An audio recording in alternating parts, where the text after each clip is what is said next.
Hello everyone, study by B Gupta channel में आपका स्वागत है। आइए लेकर आया हूँ एक नया वीडियो जिसमें बहुत सारे विद्यार्थियों का कमेंट आया था कि सर रशियन रिवॉल्यूशन स्टार्ट कीजिए हिस्ट्री का। तो मैं उसी का वीडियो मैं स्टार्ट कर रहा हूँ, बना रहा हूँ। तो इस वीडियो को देखना है, कॉपी करना अपने साथ रखिए और जैसे मैं नोट करता हूँ मेरे साथ नोट कीजिए और आपको बहुत ही सरल भाषा में मैं इस चैप्टर को पढ़ाऊंगा, आप लोगों को याद हो जाएगा। तो रूसी क्रांति हम पढ़ते हैं, ये जो क्रांति हुआ था यह 1917 में हुआ था। तो देखिए कैसे इस क्रांति में क्या क्या होता है हम जानेंगे। तो रशियन रिवॉल्यूशन से पहले आपको उसमें पढ़ना पड़ेगा, एक शब्द आएगा कम्युनिज्म। कम्युनिज्म यानी कि साम्यवाद आएगा, साम्यवाद। तो साम्यवाद क्या होता है, तो पहले हम साम्यवाद का डिफिनेशन जानेंगे, ऐसा साम्यवाद का अर्थ क्या होता है। तो साम्यवाद का अर्थ होता है, पहले इसको लिखते हैं कम्युनिज्म। कम्युनिज्म साम्यवाद का अर्थ क्या होता है। तो साम्यवाद का अर्थ होता है कि ऐसी व्यवस्था जिसमें पूंजीपति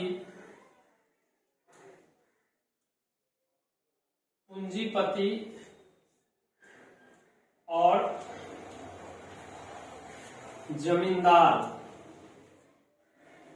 जमींदारों की शासन व्यवस्था समाप्त हो,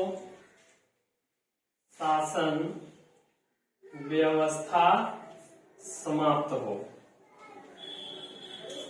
हो और किसान मजदूरों का शासन हो, और किसान या मजदूरों का शासन हो। मतलब कि ऐसी व्यवस्था हो जिसमें जो पूंजीपति वर्ग है और जमींदार वर्ग है, मतलब बड़े पैसे वाले लोगों का व्यवस्था,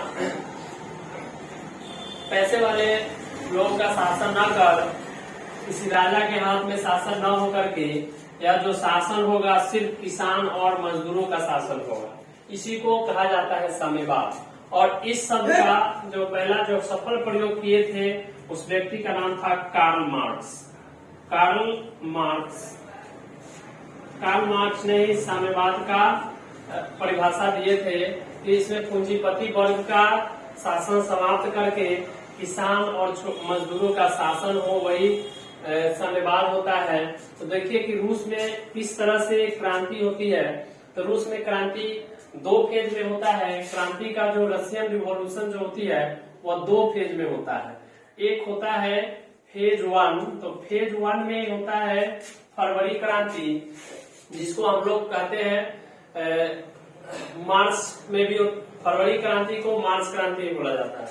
अर्थात ये जो फरवरी क्रांति थी, पहला ये दोनों एक फेज 1 होता है और दूसरा फेज 2 में होता है क्रांति।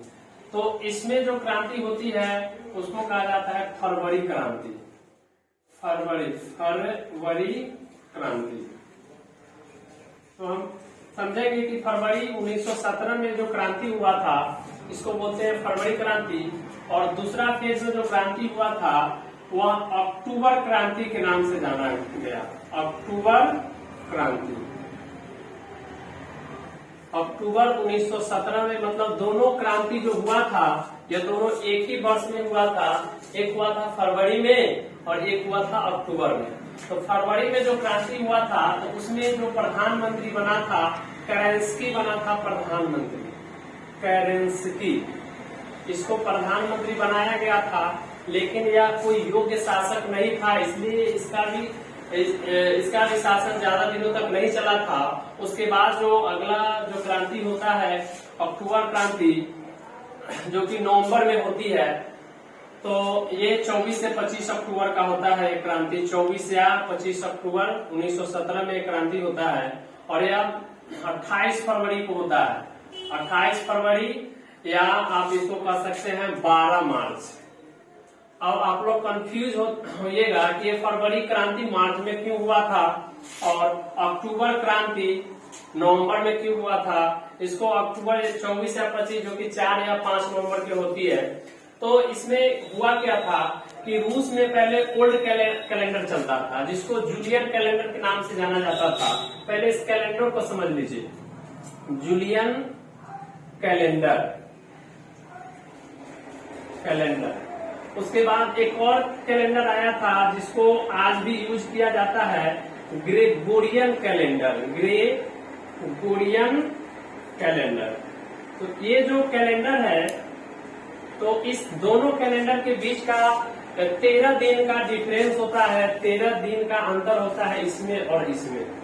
13 दिनों का अंतर होता है, अर्थात 13 दिन ये पहले चलता है और 13 दिन ये बाद में चलता है। इसलिए फरवरी क्रांति अगर हम देखते हैं जूलियन कैलेंडर के अकॉर्डिंग, तो यह 28 फरवरी को, कोई हम बात करते हैं अगर न्यू कैलेंडर के अनुसार से, तो यह 12 मार्च को हुआ था।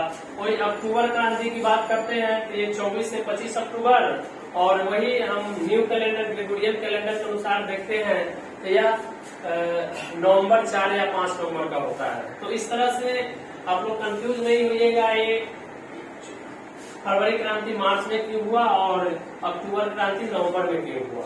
तो आइए देखते हैं फेज 2 में जो क्रांति हुआ था, तो उसमें जो व्यक्ति था, लीडरशिप अपनाया था, उसका नाम था लेनिन। और लेनिन के द्वारा नेतृत्व में ही, लेनिन के नेतृत्व में बोल्शेविक क्रांति हुआ था। इसको बोल सकते हैं बोल्शेविक क्रांति।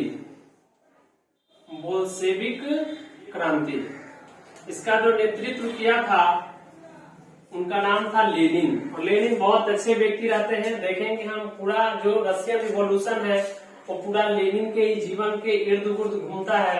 तो आइए देखते हैं कि किस तरह से, ये तो था इंट्रोडक्शन था कि कैसे आप लोग देखा कि रशियन रिवॉल्यूशन का 2 फेज है, कैसे कैसे होता है। अब हम लोग जानेंगे कि आखिर क्रांति ही क्यों हुआ, क्या जरूरत था वहां के लोगों की कि वे लोग क्रांति करने के लिए इतना उतावले हो गए।